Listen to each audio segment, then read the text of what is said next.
Forktales, a podcast that feeds the food and beverage world. Forktales is brought to you by Pavone Group and Vigor, a branding and marketing agency for restaurant, beverage, and hospitality brands. Learn more at vigorbranding.com. If you love what we're serving up, please give Forktales a 5-star review on your podcast service of choice. Think of it as a tip for good service.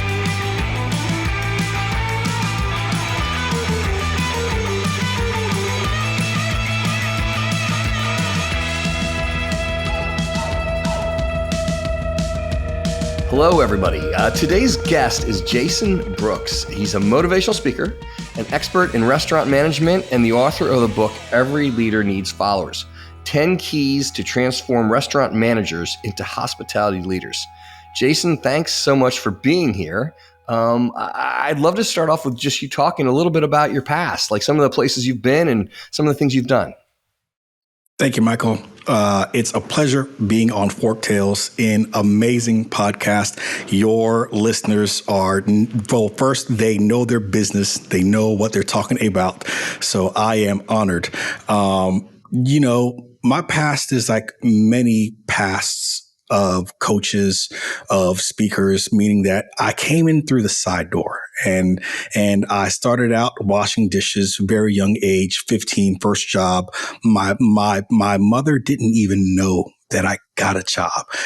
She just came home one day after 3 weeks of working, and there were a lot more groceries in the fridge than when she went to work. And she's like, Jason, where'd all this food come from? And I'm like, Mom, I promise I didn't do anything bad.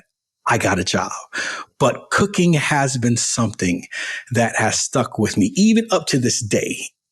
I still find different recipes. You can find me on the weekends breaking out the smoker. I have a Traeger, whether it's brisket or some chicken or some ribs, and I am getting down. But I've been in this business. I've been in this industry for 30 plus years, and I'm known as what some may call a restaurant lifer. Even though I'm a restaurant lifer, I had some odd jobs in between here and there, because people that get in the restaurant business, they don't typically wake up at the age of 7 and say, I want to work in restaurants. They actually say, I want to be a fireman, or I want to be this. So there was a time there that although I was good in the restaurant business, I fought it. And I found that most people fight being in this business at some point because they think it's trying to change them. They think that it's trying to change themselves from being authentic. And it takes having that right mentor, that right person that you lean on, or your spouse or friend saying, what are you doing? You are good at this. You need to do this, for you to then say, okay, I'm going to now truly invest my time in this. But I've worked for 20 different restaurant brands, 6 of the top 100 brands in the US. And I always say this has given me the ability to view the Mona Lisa painted 20 different ways. Some of them are some amazing pieces of art. Some of them are just pieces. But all of these learnings from all these brands help to shape my company called HospiVation, which is hospitality and motivation, and it's putting that motivation back into hospitality. Fantastic. That's great. And I got to see some of your podcasts. They were wonderful, and your energy is contagious. So I love it. Absolutely love it. We're going to talk about your book, but let's talk about HospiVation a little bit. I mean, talk about what it does, what you've been doing with it, and, give us some background there. HospiVation was made to help manage, lead, and coach restaurateurs, executives, back to some of the foundations that may have been lost, especially within the last 4 years. There's been some things lost within the skill set of our teams, and also some of the things that as owners, we need to recognize more of what our teams are missing to help close that gap. So HospiVation helps to close the gap between customer or guest expectations, and the operator or owner execution. And we do this through coaching, through speeches, through workshops, through books. We try to meet the owner, meet the manager where they are and give those pieces and leave everything on the table. I mean, leave it all on the field. There are no secrets. It's just being able to help dive deeper into that team or into that person to find out what really drove them to be successful, and then help double down on those tactics, on those skill sets for them to build better teams around them. Very good. I mean, like, you know, I look at, I mean, we employ a lot of folks here in our company, and probably 100 and some employees. And, you know, different generations come in, and I've been doing this for a really long time. And, you know, I see different types of sort of attitudes and stuff. And, you know, we all lived through the whole COVID thing and the restaurants, I mean, getting back and coming back.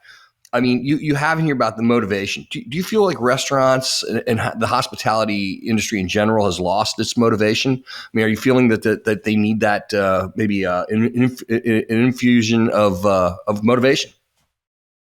I mean, it is motivation. It's also a understanding of finding out and just remembering what made you successful before. For example, there's a lot of times whenever let's go through the whole ranks, when a cook shifts into a manager role, what made them successful as a cook? They tend to leave that behind as a manager, or a manager into a multi-unit manager. Whenever you are a manager, you're running your own restaurant.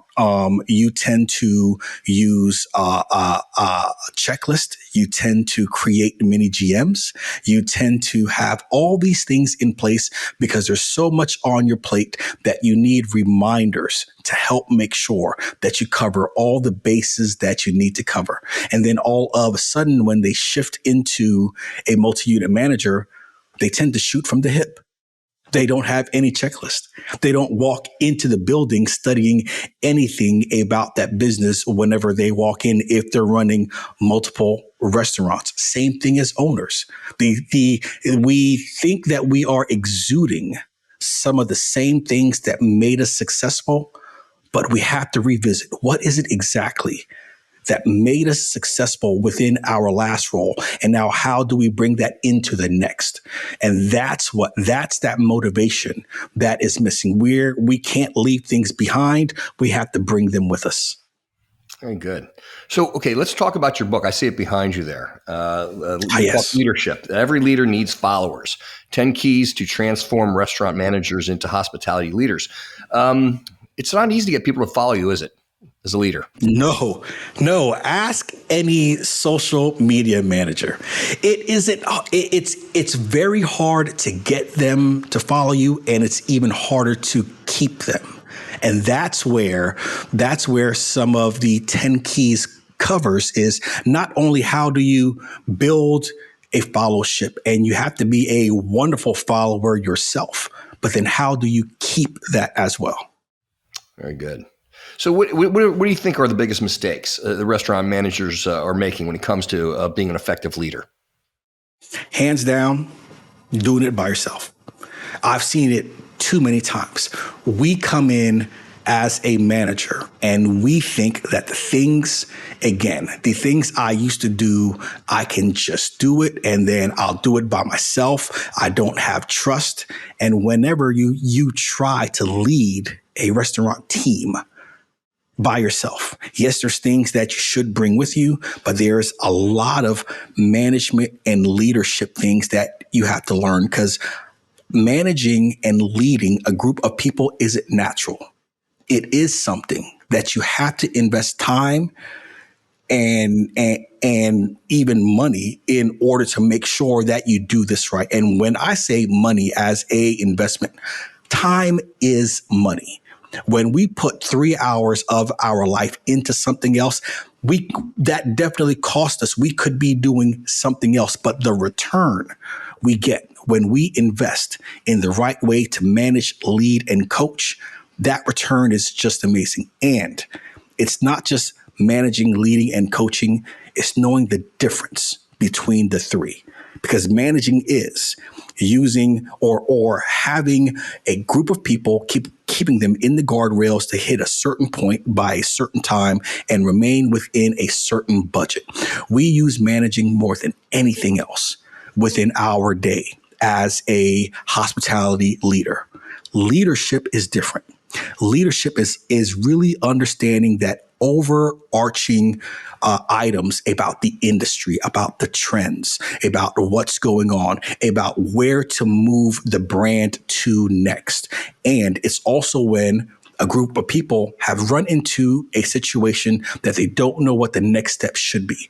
And then that leadership mindset helps to shift it into painting the picture for them to see, that's exactly where we have to go. I can't believe I didn't see that before.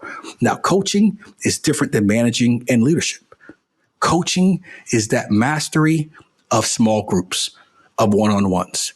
That's the thing that we forget to bring with us whenever we are trying to lead our teams, is the coaching aspect. We think, I don't need to coach my teams. My team has been around, been working together for the last 2-3 years. I pay them $15 per hour. They better know what to do, but it's just not true. And coaching also isn't just you making one-on-one time to spew more stuff onto them. Coaching is actually you creating a space, 30 minutes to listen to your team, to find out what their challenges are, what they're trying to accomplish, about themselves, about their family, all the things that helps build that relationship, that when they're in your building and you're not there, they have the skill set to make the right choices with maximum results. That's the key to coaching. Yeah, that's well said. I know that a couple of things you said there were really, really interesting. The one thing you said was a big mistake people make because they do it themselves. And you're right. I mean, I think as leaders, sometimes we're so used to doing things, or we know how to do it, and we take it for granted. We don't take the time to, for lack of a better word, teach and bring people along. Right? I mean, it's just it's one of those things where if you don't take the time to train and coach, you can't expect them to learn and to excel. I think that's a really good point that you made. So, in your book, you have 10 keys for effective restaurant leadership. I want to talk about one of those keys, and you talk about KPIs. I mean, obviously, it's important for the managers to know about the KPIs, but you feel it's important for everyone to understand. Let's talk about that a little bit. Why are the KPIs so important? Because of what we do every year as a business. Every year, if you look at your window, not just we do it, every business that is on your block does the same thing. They create this business plan. They make the business plan. They put a core of people that's in the C-suite or just on the ownership team. They make this business plan, print it on a pretty parchment paper, put it in a frame, hang it on a wall, and then maybe a senior manager or two knows exactly what that is. And by the time it gets down to the guest-facing employee, it is lost. So what I mean by master your KPIs as being the number one key is that it isn't just knowing your numbers. It's not just knowing sales and your profits and your losses. It is about how do you create that number and make a connection with the human element that is in your business. Every position can either help you or hurt you in making those business goals. The question is, whenever we make those goals or big rocks, do we know what we're doing when we make those big rocks? And whenever I say big, I like to use the acronym BIG, not just because I like the rapper, but BIG because B, if it's a big rock, the B is for believable. Is the goal, can it actually be attained? I, intentional. Yes, it may be a goal, but are you actually putting effort? Is your team putting effort behind making that goal happen daily? And then G, grounded. Grounded is, if we don't make this goal, we will not be successful at what we do. So whenever we make those goals, those big rocks, those KPIs, are we making it believable, intentional, and grounded? And then when we do, How do we create that same pattern for what the busser does, what the host does, what the maitre d' does, what the cook does? Every single person has to understand what is the human element in the things that they do within their role, 3 things that they can do to help make that happen. Mm-hmm. Very cool. So, I mean, sometimes though, the KPIs, the numbers and all that, does that get in the way of the customer experience? Can that sometimes dilute or detract from the attention that they deserve for the customer experience?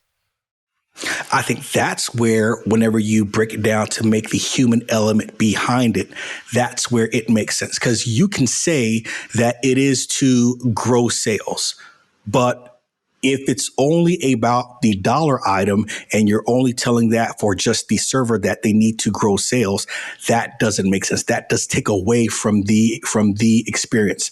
But whenever you can actually connect with your guest and get them to come back 2 more times because you wowed them, because you beat the guest to the hospitality, meaning you were getting things for them that they didn't even ask for, that you remembered their anniversary. When you can make that true connection and make them choose us over someone else on the same block, that's how we build sales. So yes, it is a number, but when you can connect the human element to it, that's whenever you can actually you can improve that experience, not just make it numerical. Yeah, you nailed it. I mean, at the end of the day, we're serving guests, and it's people, and we want to make their day. We want to make them feel special, and it is more than just numbers. At the end of the day, there's numbers involved. Everyone gets paid. We're doing this for business. It's a living. It's a passion. But it all comes around the customer. I think that's super important. I think that ties into the next thing. One of your chapters in your book, owner like orientation, really interesting. We have a thing here in our company. We as an agency have a thing called homeroom, which goes back to the old school days, right? We get together on a Tuesday morning, the entire organization, multiple cities, and we talk about the good, the bad, and the ugly of the industry, right? And at the end, we ask people what they're passionate about. Passion is one of our core values, and we also talk about putting your name on the door. And what we mean by that is, if your name was on the door, what would you do? What would you do differently? How would you improve the company? What do you suggest? And so I think that's like a really important thing. And I want people to act like owners, right? If owners care about the customer. So owner-like orientation, half the feeling might tie in there. Can you talk about that a little bit? Yes, I think that definitely when we bring our team in with the bigger picture, things happen. And what I mean by that is that we typically do orientation wrong right now. We'll bring them in, we'll have a table ready, some aprons, shirt, hat, name tag, and then they'll have a seat, a stack of paper, and then they'll scribe until the pen runs hot. Then we'll take them back, put them on a laptop for possibly some computer-based training, and then put them on one position. What we're doing right there is that the only thing that they're owning is 3 things. One table, which happens to be their favorite break table. If you ever notice, the table you do orientation at ends up being their break table. Then 2, a laptop, and 3, one position. And then for the next 6 to 8 weeks, we're hoping and praying that they tend to branch out to do more, while the people who train them are just going crazy because they're like, Steve, where are you getting these horrible hires from? They don't want to do anything.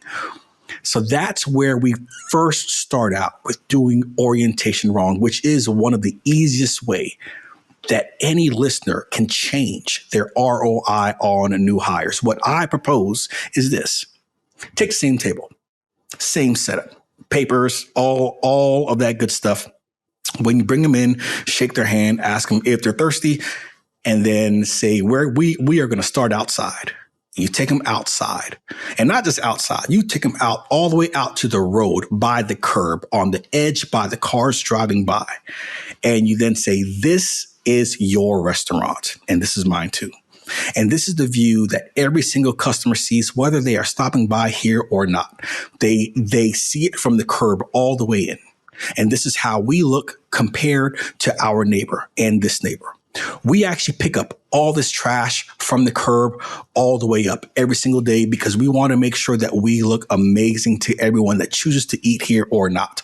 And then you walk them on in. We also sweep the parking lot, not just up to the curb, but all the way to the edge of the lot. This is our sidewalk. We actually scrub this. This is our trash cans. Whenever we drop trash, we pick it up and then we sweep it and we keep the doors closed because we want to keep all the flies inside. We don't want them flying out.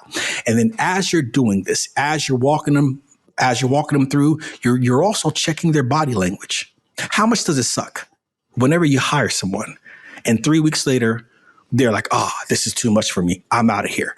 Wouldn't you want to know on day 0, this is not going to work out? So as you're walking them around the exterior, giving them that owner-like view, as you walk them in, now talk about sight lines for the customer and break it down to a 1, a 3, and a 5. A 1 being the lowest or subpar, a 3 being par, and a 5 being exceptional service.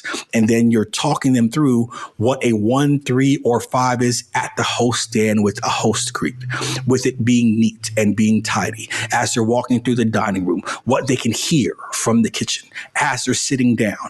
You're now connecting your guest experience scores with your walkthrough, and they now understand and see the whole building more. As you're doing this, yes, you do add on 45, maybe 50 more minutes onto your orientation. But the return on investment you get of them knowing that they can help when they pull up in the parking lot, not just when they're in position. And then your trainer's like, oh man, Steve, these new hires, you must have got these guys from Chick-fil-A, dunked them in the back office in holy water, and then brought them back out saying, please and thank you. Like, no, actually, I just made sure that they understand the big picture on day 1. And then that way, when I pass them off to you, they now see things differently. That's great. That's great. Well, look, as a marketing company, I mean, we're hired to help build brands, right? And oftentimes people think a brand is the logo, the name, maybe it's the social media, the personality that we project in the advertising, all that, which is, they're all parts of the brand. But at the end of the day, I mean, it's how the customer feels when they're in there. It's the product, of course, but it's also the experience, and that's part of the brand. So the folks you're training are your brand, evangelists, and they're going to be what people remember when they drive by. To use your analogy, going by the road and they look over at that restaurant, they're going to remember how they felt when they were there. Sure, they're going to think about the food and if it was good and it was a good value. Was I treated well? But that experience, and it's really going to be those folks that you're training that are going to make that good or bad. And we've all eaten at phenomenal restaurants. Food was great, and the service was bad. Something went wrong along the way. And in this day and age, we can't afford that. I mean, every touch point of the brand has to be at its peak, and the people are really integral to the whole thing. Key 6, another one of your keys. Now, I think you and I might disagree on this. Maybe we don't. I don't know, but I'll dive into it. Master your meetings. I hate meetings. I think meetings end up being more than half of them are a waste of time. Perhaps because I'm in them. I don't know, but I don't find them to be valuable at all. And you can have agendas, you can have follow through, you can have deadlines and all that stuff. But so talk to me about mastering a meeting, and maybe I'm going to learn a lot here because I have a feeling I'm going to. Well, first, we suck at meetings. Okay. Maybe that's it. Maybe I suck at me. Maybe that's what I learned this whole thing. Okay. No, we actually suck at meetings because there's times we have meetings in order to fill time and space. A meeting should be defined as the reason why I'm asking you to step away from your role is because the thing that we need to make a decision on, we can't unless you are there. That's it. If that doesn't apply to the person that's at the table, they shouldn't be at the table, 1. And 2, you probably shouldn't be having that meeting. Now, a meeting that is repetitive, like let's say a manager's meeting, why sometimes they suck is because it is a data dump. It is an absolute data dump. I treat meetings the same way I treat one-on-ones. except even a bit more extreme. If it's my meeting that I'm running, I should be speaking 20% of the time. The rest of my team is speaking 80. And that's because at that point, I've already done key number 3 in the book, which is delegate by creating mini GMs. I have created mini managers within each department, and their goal is to report out on what's going on. And those goals from my mini GMs are linked to key number 1. Master your KPIs. They understand what the KPIs are. They understand the human element that is behind it. And they deep dive on that data and bring it to the table. So when it comes to key number 6, mastering your meetings, the main thing you have to do is understand that if you weren't sitting down to make a decision, you shouldn't be there. And 2, if it is something that is a consistent meeting, it's a 20% from the person that's running it and 80% from everything else. Because when you do that, you then build this ownership and a different view on things within your building. I'll say one last piece. We have gotten into firefighting way too much. We have some amazing firemen and firewomen within the hospitality industry, but we've got to stop firefighting, because when you firefight, you shoot from the hip, you see the fire, you pull the hose out, and you just start dumping water on that fire. But when a fire happens in a building, think about it. You're facing one side of the building and you can only see one side. There can be several things that is going on all around that building. We've got to stop being firemen and firewomen, and we have to start being fire chiefs. A fire chief has firemen and firewomen all around the building putting out these fires for us. And we can say the same thing about these meetings. Whenever you are fire chiefing your meeting, your fire team understands exactly what's going on, but you have put them in places around your business to know where those fires are, to where you have better control of everything else. That's a good analogy. I mean, I love analogies, and I think that makes it very simple. That's why you're good at what you do. I mean, it was very easily understood. Well done. Okay, so training. We talk about the importance of training, right? And we know it's important to train. You feel it's important for ongoing training, which I think is interesting and certainly makes an awful lot of sense. Why is that? I mean, like, let's face it, with the turnover in this world, with people, maybe they're not going to be in the job for 3 months. Why would I spend so much time training them? You feel that's important. Let's talk about that. Yeah, I definitely feel that never stop training is one of the keys to being successful. And of course, we like to say it, but we don't really like to budget it. We can train our way in and out of anything. We really can. How we fall short of executing never stop training is that we don't have a training plan that, again, goes back to what the plan is. We have a training plan, yes, but it's a training plan one that's probably been the same training plan for the last 3, 4, 5 years, versus each year. Do we sit down and say, now that our objective is this, how are we training? It's not just how we hit that number. It's not just growing digital sales. It's not just getting better marketing. It's, do we have that included within the training in the training program for our teams, or are we just adding that in here and there? Second piece to never stop training is it absolutely, as you and I both know, it needs to be written down. That doesn't mean that our team currently sucks at training. That means that our team has several things on their mind: bills, spouse, car, all that good stuff. They are going to lose their thought and their focus on the thing that they should be training, that should be a core fundamental. That's whenever that never stop training, that checklist training helps, because we want you to say all the foundational things, and with how long you've been with me, I still want you to add on that whipped cream, the cherry, and the sprinkles on top from all the things that you do well too. But I want to make sure that the foundation of what's being said to every single person is done. Last piece on never stop training. I believe that you continue training all the way up to their last day. Even if they put in a 2-week notice, you train them all the way up to their last day. And do you know why? Because if you have 50 people that's on your staff and you now have 51 because you are replacing one that put in their notice, it doesn't help you by saying, well, I got one more, so I'm going to stop training the person who's leaving. No. Whenever you train the one that's leaving, you are also shifting that training. You're shifting that mindset.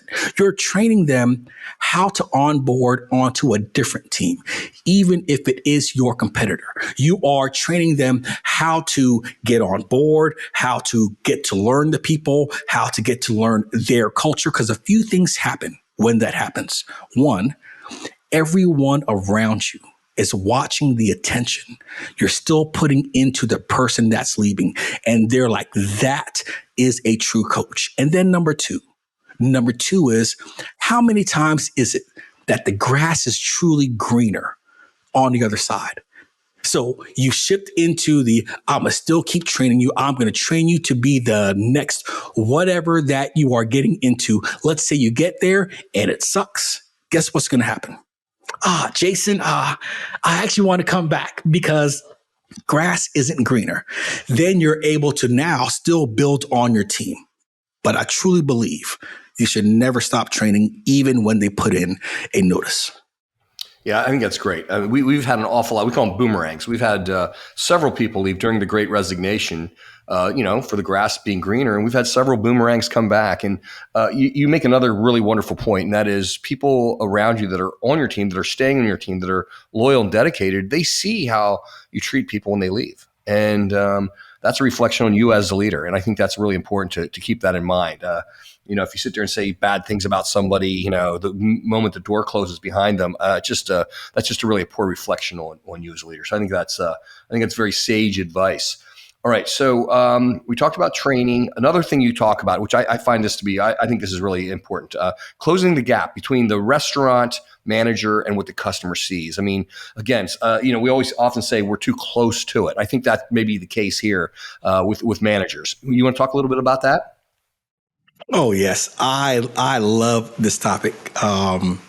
And closing the gap it's there because we live the two-wheel life.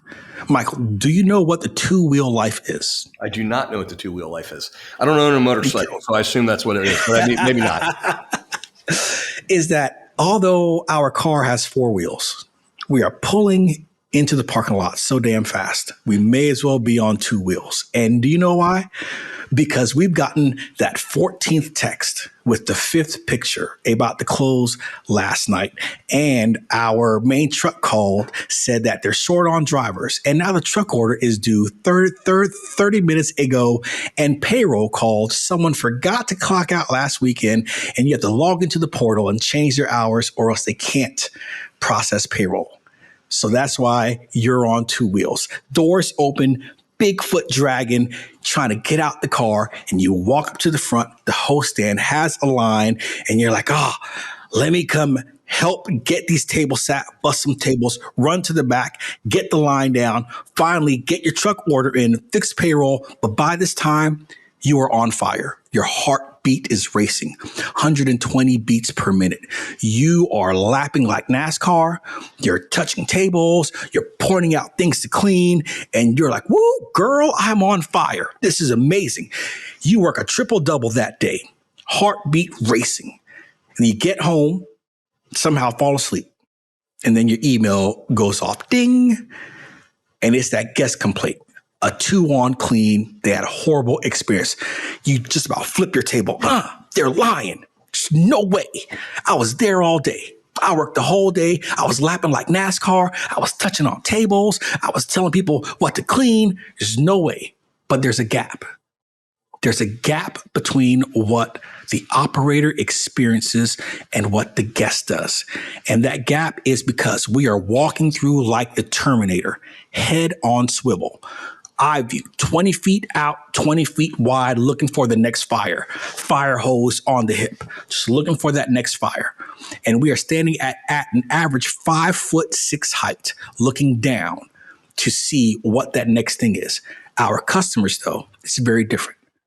Their heart rate actually slows down when they're pulling onto our lot. First, they want to see, are we open? They want to see, is the parking lot clean? Does it look like someone lives here?